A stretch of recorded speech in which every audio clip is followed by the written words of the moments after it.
All right, this is going to be a fairly short video, and I'm titling this one, Is My Erector Set Complete? So you get into buying an Erector set and you pick it up somewhere.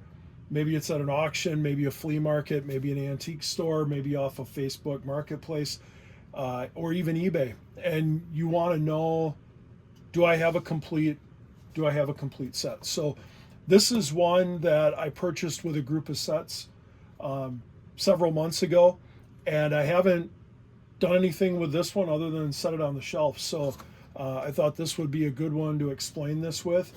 So I'm going to open the lid here, and first of all, it tells us on the sticker on the inside of the lid that this is a number 9.5 all electric automotive set. So this one came with a couple of things, a set of instructions or a instruction book, and then it also came with a little ad from a November 1950 magazine for an Erector set. So this set is much older, or it's older than 1950. So this we can set aside.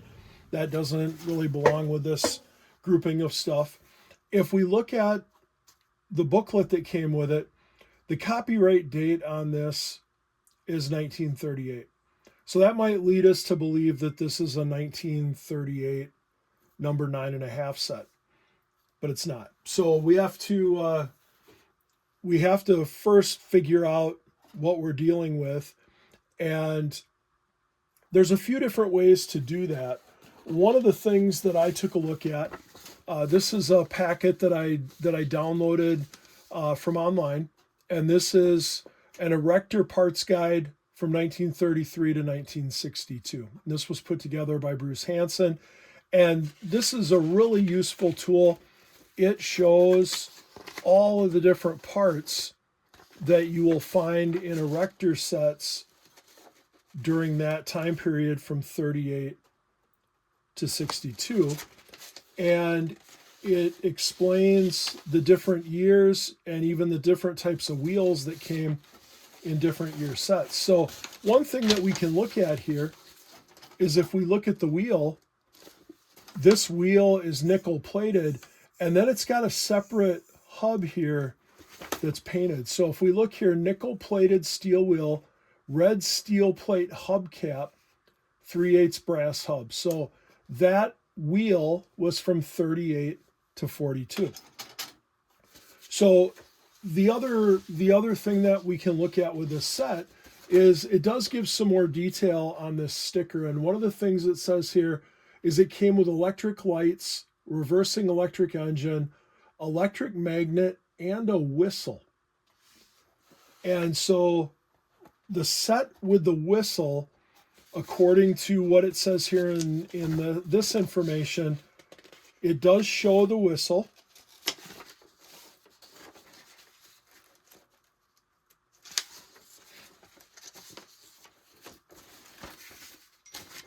And it's this part right here. And the designation that they give it on the checklist for parts is NV, and the whistle. And it says that if it's a nickel-plated steel whistle, it's 1940 to 46. Sets came with a black-plated whistle from 1942 to 1946. So we would look through here and see if we can figure out if we have a nickel-plated or a black-plated whistle. So that would be something to take a look at to get the dating down.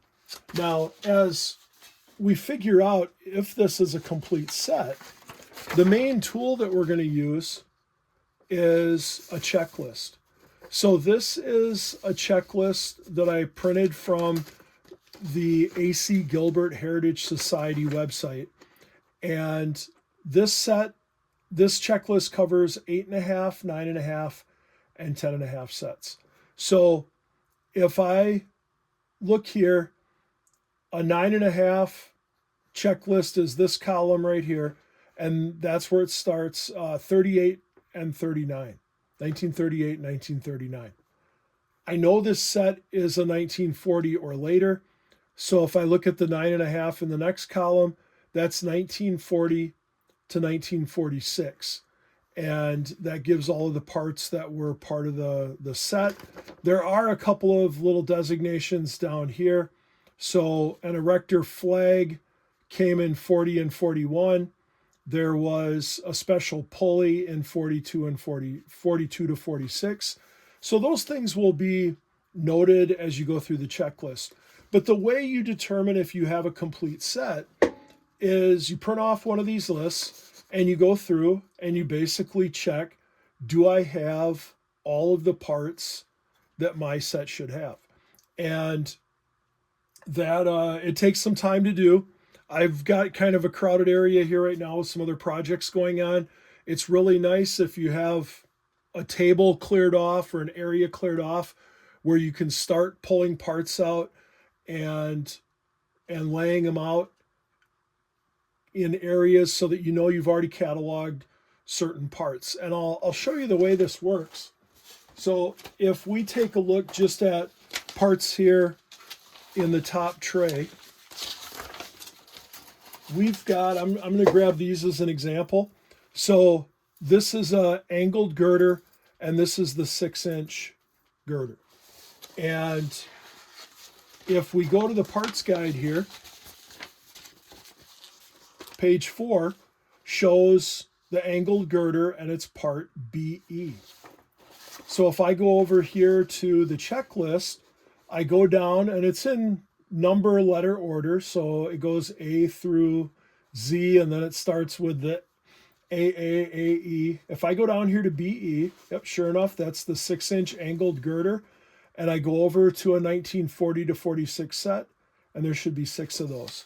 So I check here and I have there should be 4 of them. 1, 2, 3, 4. So I have all 4 of that part. So the way I do this is I take a highlighter and I happen to have a Sharpie one here that I'm using, and 6-inch angled girder, and there are 4 of those. So if I have all of the pieces, I highlight it. And then if, let's say there were only 3 of them, I would not highlight it. Instead, I would take a pen or a pencil. Usually I use a pencil so I can erase it as I get parts. And I just put a -1 next to it. And that tells me that I'm missing 1 piece. So when I get ready to try to find the extra parts, either from other sets or I go on eBay and try to buy parts there, I know that I would need 1 6-inch angled girder. But with this set, I've got all 4 of them. So I check that off. And then I would set that aside. And it's a matter of going through the entire set that way and just checking the parts. The first couple times you do this, you don't know all the lettering system, and so it does take a while to go through. Now I'm going to go back real quick here to the whistle.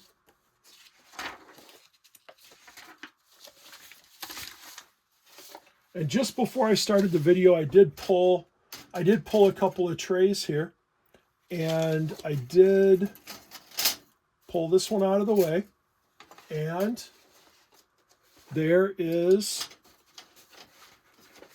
part NV, the whistle. It is nickel plated steel.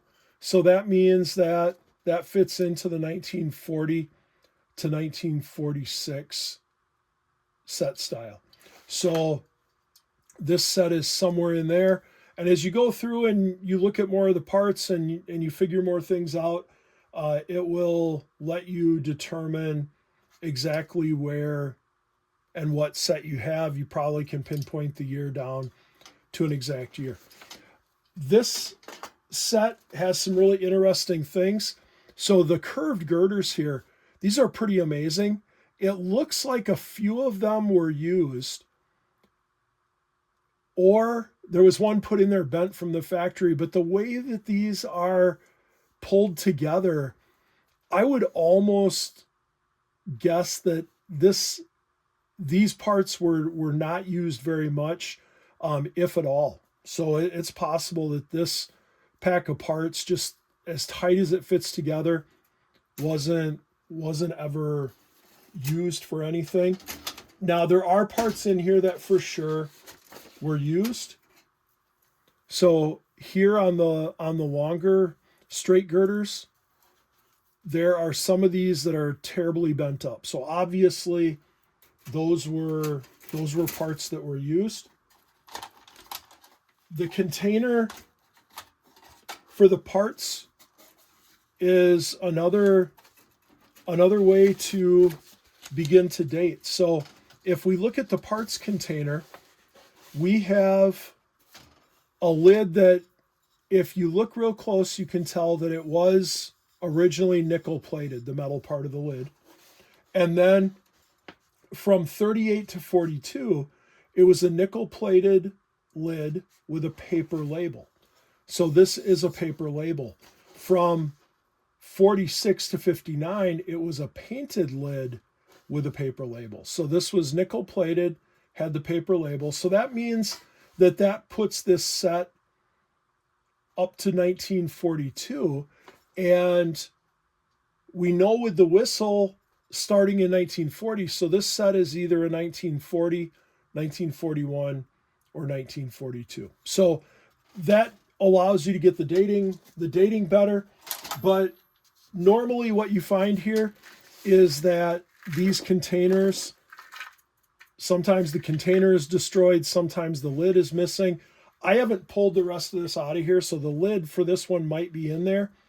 But the other really nice thing about this set is the fasteners are fantastic condition-wise. So a little bit of cleaning, they'll do great. So this set really deserves, I think, to be put back as a whole set. And this might even be a good candidate for a restoration at some point in the future. So a couple other resources here.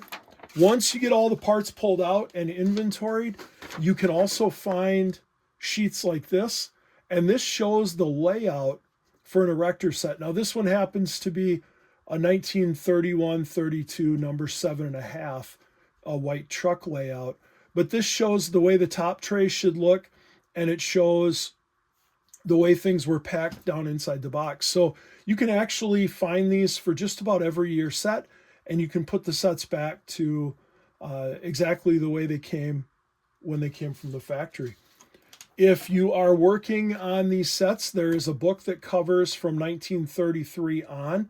This one covers 1913 to 1932 sets. And this is a great resource. This one is available on the Gilbert Heritage Society website.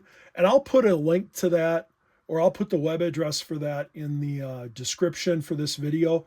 So you'll be able to go and check that site out if you haven't taken a look at that yet. But this is a cool book just to have to look through and see the older sets and some of the cool stuff they had. Gilbert even had an airplane kit that you could get. So some really neat stuff, some rare stuff that you probably would never find, but you can see it in the book. So is my Erector set complete? Go ahead, get a list of all the parts. I would highly recommend, as you're going through your first few, to have this Erector parts guide. There is not a parts guide for the sets before 1933, so that you have to use some different downloads that you can find online and some pictures and stuff to figure out part numbers, but you can find the resources for that as well.